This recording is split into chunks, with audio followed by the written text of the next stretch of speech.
ओम शांति। 26 फरवरी 2023 के अव्यक्त महावाक्य। पहले एक नज़र मुरली के मुख्य पॉइंट्स पर। बाप दादा ने कहा, आप ब्राह्मण आत्माओं के लिए हर दिन उत्सव है और हर घड़ी उमंग उत्साह की है।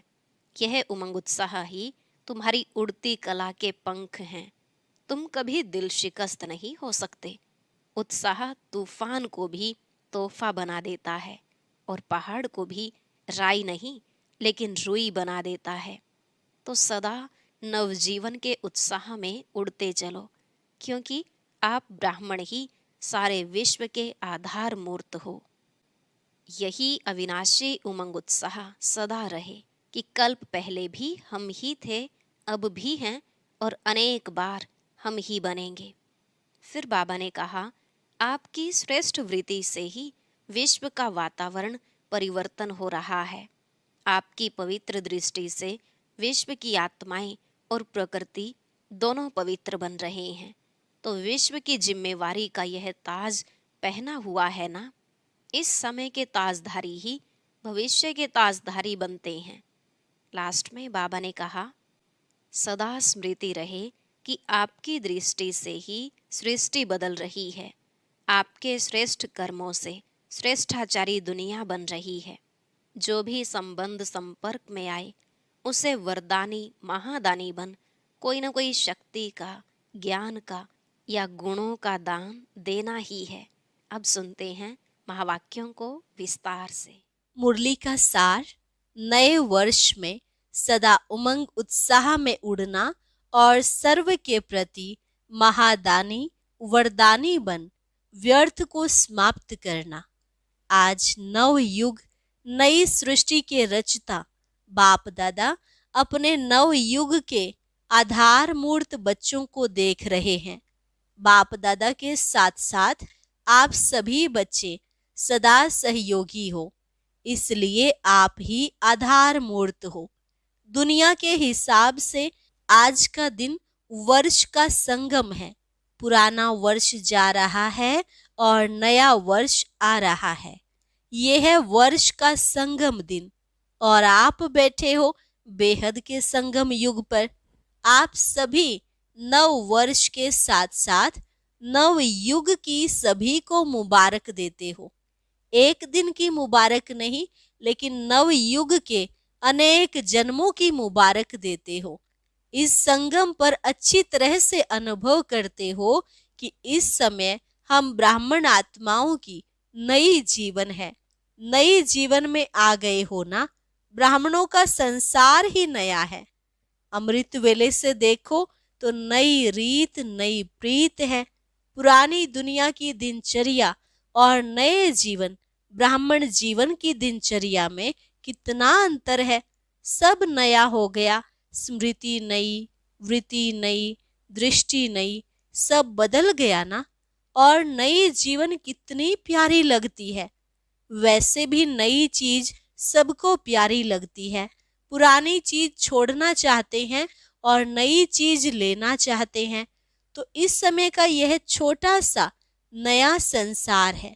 संसार भी नया और संस्कार भी नए। इसलिए दुनिया वाले भी नए वर्ष को धूमधाम से मनाते हैं। मनाने का अर्थ है उमंग उत्साह में आना। उत्साह होता है, इसलिए मनाने के दिन को उत्सव कहा जाता है। उत्साह से ही एक दो को बधाइयाँ व मुबारक देते हैं, वो ग्रीटिंग्स देते हैं।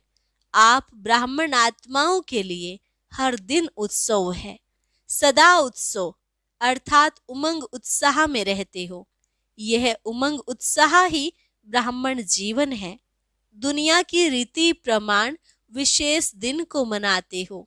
आज मनाने के लिए इकट्ठे हुए हो ना। लेकिन आपका नव युग नई जीवन का उमंग उत्साह सदा ही है।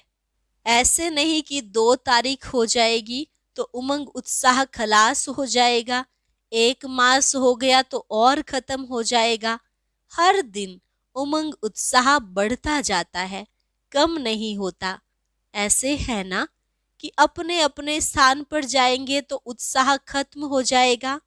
हर घड़ी उमंग उत्साह की है, क्योंकि उमंग उत्साह ही आप ब्राह्मणों की उड़ती कला के पंख हैं। इस उमंग उत्साह के पंखों से सदा उड़ते रहते हो। अगर कार्य अर्थ कर्म में भी आते हो, फिर भी उड़ती कला की स्थिति से कर्म योगी बन कर्म में आते हो। तो उड़ती कला वाले हो ना, तो बिना पंखों के तो उड़ नहीं सकते। यह उमंग उत्साह उड़ती कला के पंख सदा साथ है। यह उमंग उत्साह आप ब्राह्मणों के लिए बड़े से बड़ी शक्ति है, निरस जीवन नहीं है। दुनिया वाले तो कहेंगे कि क्या करें, रस नहीं है, निरस है, बेरस है। और आप क्या कहेंगे? उमंग उत्साह का रस है ही है। कभी दिल शिकस्त नहीं हो सकते हो, सदा दिल खुश। कैसी भी मुश्किल बात हो, लेकिन उमंग उत्साह मुश्किल को सहज कर देता है। उत्साह तूफान को भी तोहफा बना देता है। पहाड़ को भी राई नहीं, लेकिन रुई बना देता है। उत्साह किसी भी परीक्षा व समस्या को मनोरंजन अनुभव कराता है। इसलिए उमंग उत्साह में रहने वाले नव युग के आधार मूर्त नव जीवन वाले ब्राह्मण आत्माएं हो। अपने को जानते हो, मानते भी हो, या सिर्फ जानते हो, क्या कहेंगे? जानते भी हैं, मानते भी हैं और उसी में चलते भी हैं। सदा यह उत्साह रहता है कि कल्प पहले भी हम ही थे, अब भी हैं और अनेक बार हम ही बनेंगे। तो अविनाशी उत्साह हो गया ना। थे, हैं और सदा होंगे, तीनों काल का हो गया ना। पास्ट, प्रेजेंट और फ्यूचर, तीन काल हो गए, तो अविनाशी हो गया ना। बाप दादा देख रहे थे कि अविनाशी उमंग उत्साह में रहने वाली आत्माएं नंबर वार हैं या सब नंबर 1 हैं। जब हैं ही निश्चय बुद्धि विजयी, तो विजयी तो जरूर नंबर 1 होंगे ना, नंबर वार थोड़े ही होंगे। तो सदा नव जीवन के इस उत्साह में उड़ते चलो, क्योंकि आप आधार मूर्त हो। सिर्फ अपने जीवन के लिए आधार नहीं हो, लेकिन विश्व के सर्व आत्माओं के आधार मूर्त हो। आपकी श्रेष्ठ वृत्ति से विश्व का वातावरण परिवर्तन हो रहा है। आपके पवित्र दृष्टि से विश्व की आत्माएं और प्रकृति दोनों पवित्र बन रही हैं। आपके दृष्टि से सृष्टि बदल रही है। आपके श्रेष्ठ कर्मों से श्रेष्ठाचारी दुनिया बन रही है। तो कितनी जिम्मेवारी है। विश्व की जिम्मेवारी का ताज पहना हुआ है ना, कि कभी भारी लगता है तो उतार देते हो। क्या करते हो? जो डबल लाइट रहते हैं, उनको ये जिम्मेवारी का ताज भी सदा लाइट हल्का अनुभव होगा, भारी नहीं लगेगा। इस समय के ताजधारी भविष्य के ताजधारी बनते हैं। तो नए वर्ष में क्या करेंगे? अव्यक्त वर्ष भी मनाया। अव्यक्त वर्ष अर्थात फरिश्ता बन गए कि अभी बनना है। फरिश्ता क्या करते हैं? अव्यक्त का अर्थ ही है फरिश्ता। वर्ष पूरा किया तो फरिश्ते बने ना, कि नहीं? अव्यक्त वर्ष अभी लंबा कर दें, 2 वर्ष का 1 वर्ष बना दे। अभी और आगे बढ़ना है ना। अव्यक्त वर्ष मनाया, अब फरिश्ता बनकर क्या करेंगे? सदा हर दिन हर समय महादानी और वरदानी बनना है। तो यह वर्ष महादानी वरदानी वर्ष मनाओ। जो भी संबंध संपर्क में आए, उस आत्मा को महादानी बन कोई न कोई शक्ति का, ज्ञान का, गुण का दान देना ही है। तीनों खजाने कितने भरपूर हो गए हैं। ज्ञान का खजाना भरपूर है कि थोड़ा कम है? मास्टर नॉलेजफुल होना, तो ज्ञान का खजाना भी है, शक्तियों का खजाना भी है और गुणों का खजाना भी है। तीनों में संपन्न हो कि एक में संपन्न हो, 2 में नहीं। वर्तमान समय आत्माओं को तीनों की बहुत आवश्यकता है। सारे दिन में कोई न कोई दान देना ही है, चाहे ज्ञान का, चाहे शक्तियों का, चाहे गुणों का, लेकिन देना ही है। महादानी आत्माओं का बिना दान दिए हुए कोई भी दिन ना हो। ऐसे नहीं वर्ष पूरा हो जाए और कहो हमें तो चांस नहीं मिला। चांस लेना भी अपने ऊपर है कि चांस देने वाला दे तब चांस ले सकते हैं, या स्वयं भी चांस ले सकते हैं। लेना आता है कि कोई देवे तो लेना आता है। कोई चांस नहीं देगा तो क्या करेंगे? देखते सोचते रहेंगे। सारे दिन में चाहे ब्राह्मण आत्माओं के, चाहे अज्ञानी आत्माओं के संबंध संपर्क में तो आते ही हो ना। जिसके भी संबंध संपर्क में आओ उनको कोई न कोई दान अर्थात सहयोग दो। दान शब्द का रूहानी अर्थ है सहयोग देना। तो रोज महादानी और वरदानी बन वरदान कैसे देंगे? वरदान देने की विधि क्या है? आपके जड़ चित्र तो अभी तक वरदान दे रहे हैं। तो वरदान देने की विधि है, जो भी आत्मा संबंध संपर्क में आए उनको अपने स्थिति के वायुमंडल द्वारा और अपने वृत्ति के वाइब्रेशंस द्वारा सहयोग देना अर्थात वरदान देना। कैसी भी आत्मा हो, गाली देने वाली भी हो, निंदा करने वाली भी हो, लेकिन अपनी शुभ भावना शुभ कामना द्वारा, वृत्ति द्वारा, स्थिति द्वारा ऐसी आत्मा को भी गुण दान या सहनशीलता की शक्ति का वरदान दो। अगर कोई क्रोध अग्नि में जलता हुआ आपके सामने आए तो आग में तेल डालेंगे या पानी डालेंगे? पानी डालेंगे ना, कि थोड़ा तेल का भी छींटा डालेंगे? अगर क्रोधी के आगे आपने मुख से क्रोध नहीं किया, मुख से तो शांत रहे, लेकिन आंखों द्वारा, चेहरे द्वारा क्रोध की भावना रखी, तो भी तेल के छींटे डाले। क्रोधी आत्मा परवश है। रहम के शीतल जल द्वारा वरदान दो। तो ऐसे वरदानी बने हो कि जिस समय आवश्यकता है उस समय सहन शक्ति का तीर नहीं चलता है। अगर समय पर कोई भी अमूल्य वस्तु कार्य में नहीं लगी तो उसको अमूल्य कहा जाएगा। अमूल्य अर्थात समय पर मूल्य कार्य में लगे। तो इस वर्ष क्या करेंगे? महादानी वरदानी बनो। चैतन्य में संस्कार भरते हो तब तो जड़ चित्रों द्वारा भी वरदानी मूर्त बनते हो। संस्कार तो अभी भरने हैं ना, कि जिस समय मूर्ति बनेगी उस समय भरेंगे। महादानी वरदानी मूर्त बनने से व्यर्थ स्वतः ही खत्म हो जाएगा, क्योंकि जो महादानी है, वरदानी है, दूसरे को देने वाले दाता हैं। तो दाता का अर्थ ही है समर्थ। समर्थ होगा तब तो देगा। तो जहां समर्थ है वहां व्यर्थ स्वतः ही खत्म हो जाता है।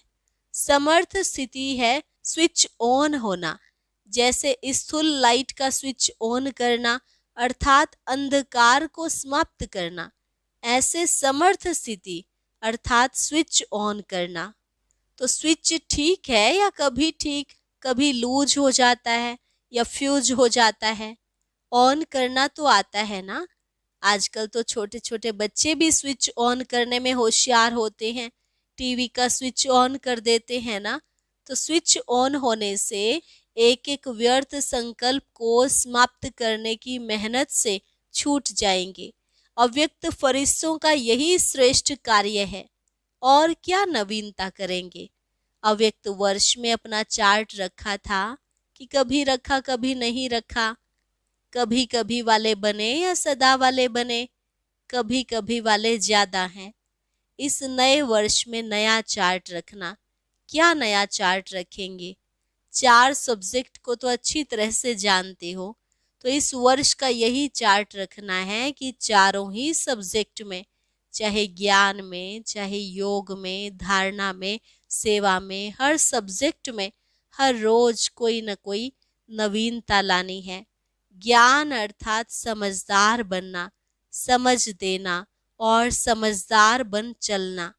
ज्ञान में भी नवीनता का अर्थ है जो अपने में कमी है उसको धारण किया तो नवीनता हुई ना, ना से हाँ हुई तो नया हुआ ना। इसी रीति से योग के हर प्रयोग में हर रोज कोई न कोई नया अनुभव करो। योग में बहुत अच्छे बैठे, बहुत अच्छा योग किया, लेकिन नवीनता क्या हुई? परसेंटेज बढ़ना भी नवीनता है। आज अगर आपकी परसेंटेज योग की 50% है और कल 50 से वृद्धि हो गई तो नवीनता हो गई। ऐसे नहीं कि एक ही मास में 50-50 लगाते जाओ। तो चारों ही सब्जेक्ट में स्व के प्रगति में नवीनता, विधि में नवीनता, प्रयोग में नवीनता, औरों को सहज योगी बनाने में और परसेंटेज बढ़ना माना नवीनता। किसको दुख दिया, किसको क्रोध किया, ये तो कॉमन चार्ट है। ये तो आपकी जो रॉयल प्रजा है वह भी रखती है। आप रॉयल प्रजा हो व राजा हो, तो नवीनता से स्वतः ही तीव्र पुरुषार्थ के समीपता की अनुभूति होती रहेगी। समझा क्या चार्ट रखना है? और हर 3 मास में रोज का नहीं, यहाँ भेजना, काम बढ़ जाएगा। इस वर्ष तो आपको इकोनॉमी भी करनी है ना। यह वर्ष विशेष इकोनॉमी का है, एक नामी और इकोनॉमी। ज्ञान सरोवर बना रहे हो तो सब में इकोनॉमी करना, सब खजानों में, समय में भी, संकल्प में भी, संपत्ति में भी, सब में इकोनॉमी। तो हर 3 मास का स्वयं ही साक्षी होकर चार्ट चेक करके शॉर्ट में अपना समाचार देना। हर 3 मास में देखना प्रगति है या जैसे हैं वैसे ही हैं। गिरती कला में तो जाना नहीं, लेकिन ऐसा भी नहीं कि जैसा है वैसा ही हो। पुरुषार्थ में मिडगेट नहीं बनना। मिडगेट अच्छा लगेगा, ऐसे नहीं कहना कि चाहते तो थे लेकिन क्या करें, क्या क्या नहीं कहना। ब्राह्मणों की यह भाषा नहीं है कि क्या करें, कैसे करें, ऐसा करें, वैसा करें, लेकिन दूसरों को भी सहयोग दो कि ऐसे करो। समझा क्या चार्ट रखना है? अब देखेंगे कौन कौन क्या क्या करता है। बाप दादा स्नेह के कारण नाम अनाउंस नहीं करते हैं। किसने क्या क्या किया जानते तो है ना। आजकल टीवी का फैशन है, बाप दादा के पास भी टीवी है। बाप दादा जानते हैं जो पिछले वर्ष काम किया वो किसने कितना किया। नाम अनाउंस करें, हाफ कास्ट कितने रहे, फुल कास्ट कितने रहे। तो इस वर्ष महादानी वरदानी मूर्त स्वयं प्रति भी और सर्व प्रति भी बनो और हर रोज कोई न कोई नवीनता अर्थात प्रोग्रेस अवश्य करो। तो ये हुआ स्व के पुरुषार्थ के प्रति। सेवा में क्या करेंगे? सेवा में भी नवीनता लानी है ना। मेले भी बहुत कर लिए, प्रदर्शनियां तो अनगिनत कर ली, सेमिनार कॉन्फ्रेंस भी बहुत की। अभी आवाज बुलंद करने वाले माइक तो तैयार करने ही हैं, लेकिन उसकी विधि क्या है? वैसे पहले भी सुनाया है लेकिन किया कम है।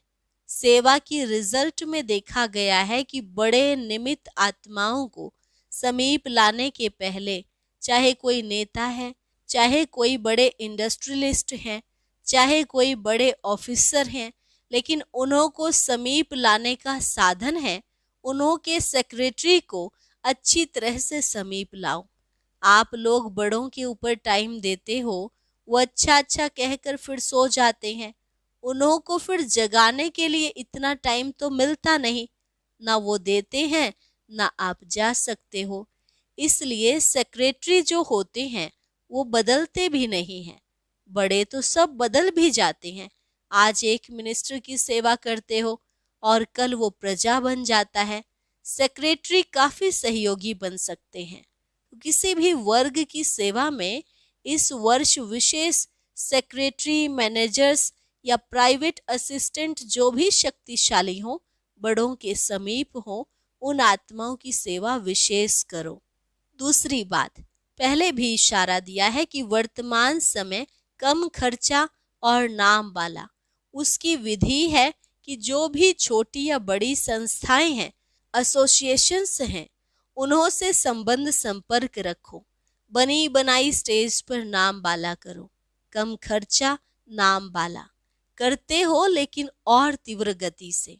हर देश में या हर गांव में या हर जिले में जो भी भिन्न भिन्न प्रकार के एसोसिएशंस हैं या बहुत वर्ग के कार्य करने वाले हैं, कॉन्फ्रेंस करने वाले हैं या सम्मेलन करते हैं, तो बनी बनाई स्टेज पर संदेश दो, तो समय और मेहनत दोनों बच जाएंगी। अभी इसको तीव्र गति में लाओ। चेक करो कि जिस देश के या जिस स्थान के निमित्त बने हैं, उस स्थान की कोई भी संस्था वंचित नहीं रह जाए, क्योंकि वर्तमान समय वायुमंडल परिवर्तन हो गया है। अभी डर कम है, स्नेह ज्यादा है। अच्छा मानते हैं, अच्छा बनते नहीं है, लेकिन अच्छा मानते हैं। इसलिए इस 2 प्रकार की सेवा को और अंडरलाइन करो, तो सहज माइक तैयार हो जाएंगे। नया वर्ष शुरू किया है तो नया विधि और विधान भी चाहिए ना। इस नए वर्ष का अमृत वेले सदा यह स्लोगन इमर्ज करना कि सदा उमंग उत्साह में उड़ना है और दूसरों को भी उड़ाना है। बीच बीच में चेक करना, ऐसे नहीं कि अमृत वेले चेक करो और सारा दिन मर्ज कर दो, फिर रात को सोचो कि आज का दिन तो ऐसे ही रहा। नहीं, बीच बीच में चेक करो, इमर्ज करो कि उमंग उत्साह के बजाय कोई और रास्ते पर तो नहीं चले गए। उड़ती कला के बजाय और किसी कला ने तो अपनी तरफ आकर्षित नहीं किया। अच्छा, चारों ओर के नव जीवन का अनुभव करने वाले सर्व ब्राह्मण बच्चों को, सदा नव युग के आधार मूर्त श्रेष्ठ आत्माओं को, सदा संकल्प, बोल और कर्म द्वारा महादानी वरदानी आत्माओं को, सदा स्वयं की स्थिति द्वारा औरों की परिस्थिति को भी सहज बनाने वाली समर्थ आत्माओं को, सदा हर दिन स्वयं में प्रगति और नवीनता अनुभव करने वाले समीप आत्माओं को, सदा एक नामी और इकोनॉमी करने वाले बाप समान समीप आत्माओं को बाप दादा का याद प्यार और नमस्ते। रूहानी बच्चों की रूहानी बाप दादा को नमस्ते नमस्ते, गुड मॉर्निंग। वरदान: तन को आत्मा का मंदिर समझ उसे स्वच्छ बनाने वाले नंबर 1 श्रेष्ठ ब्राह्मण आत्मा भव। तन को आत्मा का मंदिर समझ उसे स्वच्छ बनाने वाले नंबर 1 श्रेष्ठ ब्राह्मण आत्मा भव। हम ब्राह्मण आत्माएं सारे कल्प में नंबर 1 श्रेष्ठ आत्माएं हैं, हीरे तुल्य हैं। इस स्मृति से तन को आत्मा का मंदिर समझकर स्वच्छ रखना है। जितनी मूर्ति श्रेष्ठ होती है, उतना ही मंदिर भी श्रेष्ठ होता है। तो इस शरीर रूपी मंदिर के हम ट्रस्टी हैं। यह ट्रस्टीपन आप ही स्वच्छता व पवित्रता लाता है। इस विधि से तन की पवित्रता सदा रूहानी खुशबू का अनुभव कराती रहेगी। स्लोगन: रूहानियत में रहने का व्रत लेना ही ज्ञानी तू आत्मा बनना है। रूहानियत में रहने का व्रत लेना ही ज्ञानी तू आत्मा बनना है। अच्छा, और अब सुनते हैं आज का अव्यक्त ज्ञान मोती। ये एक बहुत संस्कारितापूर्ण वीडियो है, जरूर देखें, कोई भी मिस ना करे।